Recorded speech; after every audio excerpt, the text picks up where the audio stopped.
John Flanagan, welcome to Booktopia. Thank you for having me. Love coming here. Now, reading The Grey Raider, I started to, how the movies do it, this meets that, this meets that. So I started to think to myself, it's sort of like Patrick O'Brien meets Tom Clancy meets Vince Flynn. I've got a little bit of nautical, I've got a little bit of the war stuff, and then I've got this thriller aspect to it. It's just... Yeah, I guess so. Yeah. It's, and nice company to be in, thank you. But it's based on true events. It was a true event. I fictionalised it because it's about a raider, a commerce raider in the Civil War, which I found really interesting because nobody ever talks about the naval side of the American Civil War. And this was a ship called the Alabama, and it was the most successful commerce raider ever. Sank 62, 63 northern ships. As a result, freight rates, insurance rates, shipping rates went through the roof, and people, traders and shipping companies were screaming at Lincoln to do something about this. His entire fleet was tied up blockading the southern ports, and it ended up they had only one ship that was free to hunt down the Alabama. So I based it on that. They ended up fighting a single ship duel off Cherbourg, and the interesting thing to me is nobody ever explained why the captain of the Alabama, a guy called Semmes, Captain Semmes, accepted the challenge, because even if he won the battle, he would have lost because he would have been badly damaged. The other ship was virtually identical in power. He would have lost because he wouldn't have had anywhere that could make major repairs. So I've never seen an explanation. There may well be one, but I thought I'll take this, and why do I think it happened? So I came up with my idea, and I didn't want to overlay that on the real people. I have great respect for both captains, so I thought I'll fictionalise it and create two fictional captains. I also like the idea that in the Civil War, or I didn't like it, but I was fascinated by the fact a lot of the military officers, a lot of the generals particularly, had served together in the Spanish-American. This leads me to my next question, because it is an extremely complicated war and complex in its making. When I think of it, I rely on the idea of stopping slavery as the main reason. Wasn't really. Yeah, and so there are all these things that there are good guys on both sides, there are bad guys on both sides, people did horrible things.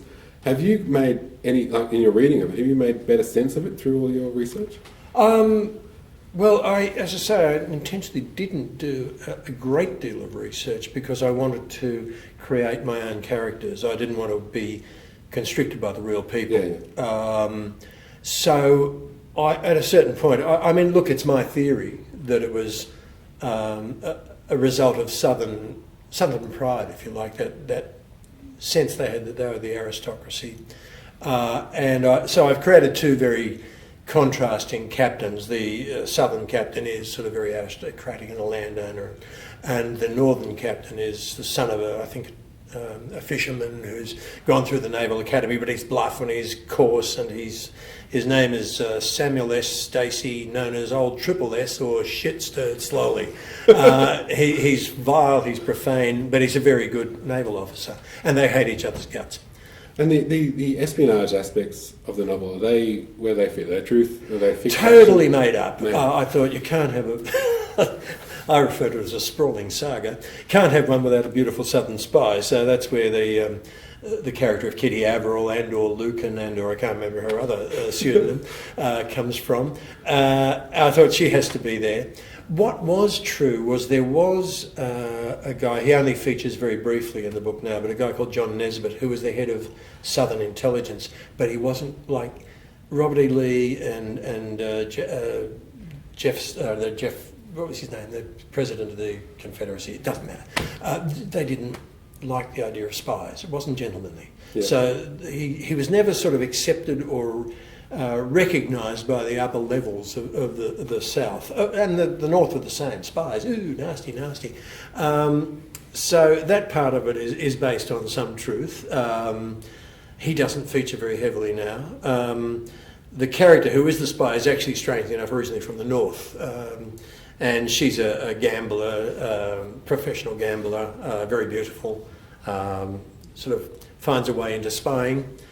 Great character, I love her. And her main thrust later on is she meets the guys who are in the northern ship. She's in Antwerp, and she meets the officers from the northern ship, and she discovers that the northern ship, which is called the Oswego in my book, with the Kearsarge in real life, has had chain armour placed around its upperworks, and apparently that was true of the Kearsarge. Nobody knew about it at the time.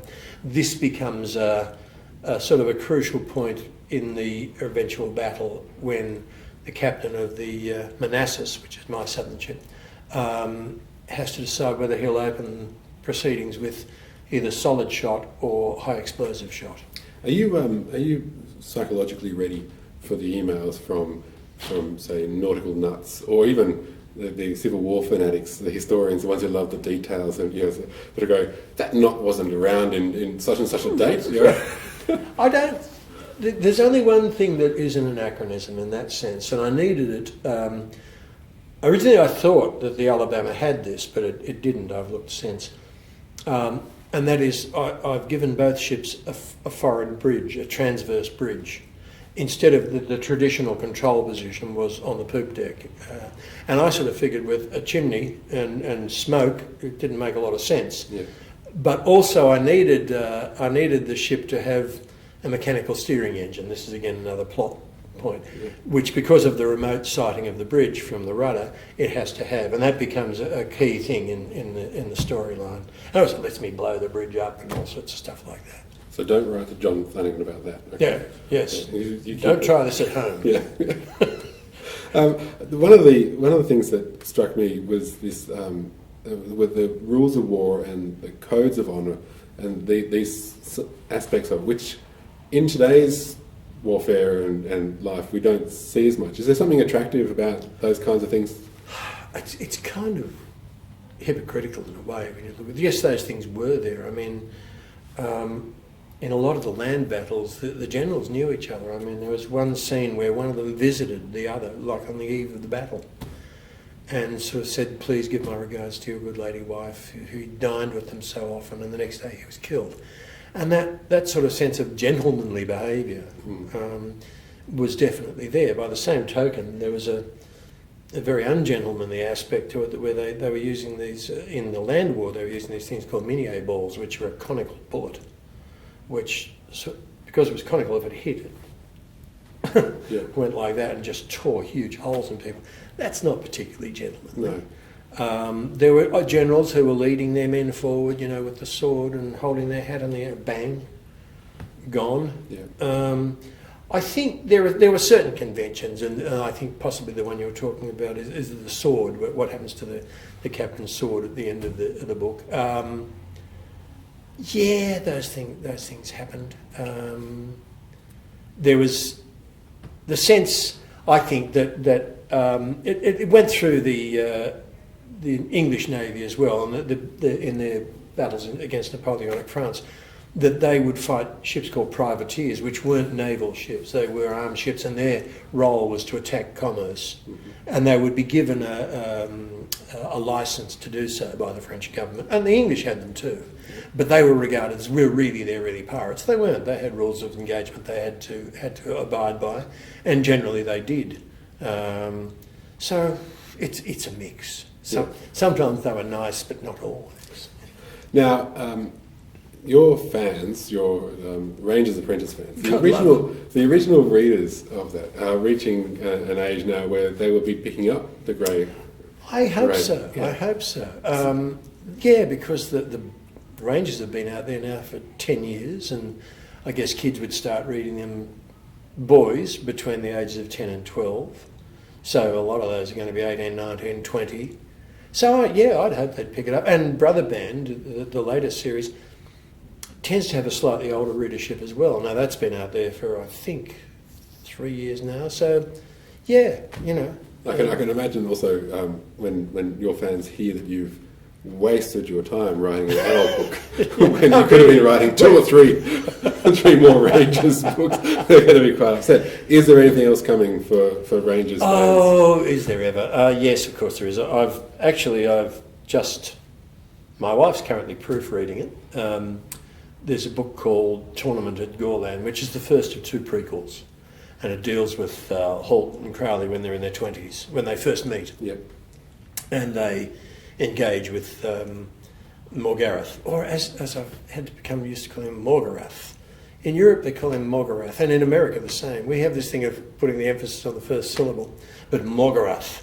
And he's quite evil then too. And what I've enjoyed about that is I've got all the characters are younger, like Baron Harold is younger, and there's I love a scene where they first meet him and he's sitting in his office in his castle and he's got a bowl of sweetmeats in front of him, and Holt looks at him and thinks that guy has problems with his weight, you know, but he's an excellent, he's a champion knight.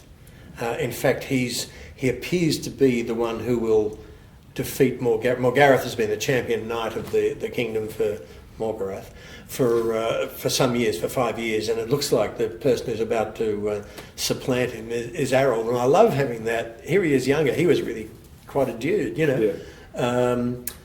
Holt and Crowley, of course, as young men. I love Crowley. Crowley's been a sort of hasn't really been featured all that much, but he's there.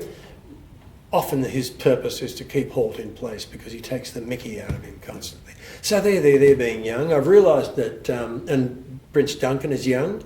No sign of Will, of course. But I've realised I'm going to have to, in the second of these, I'm going to have to marry Prince Duncan because he's going to have to start work on Evangeline pretty soon.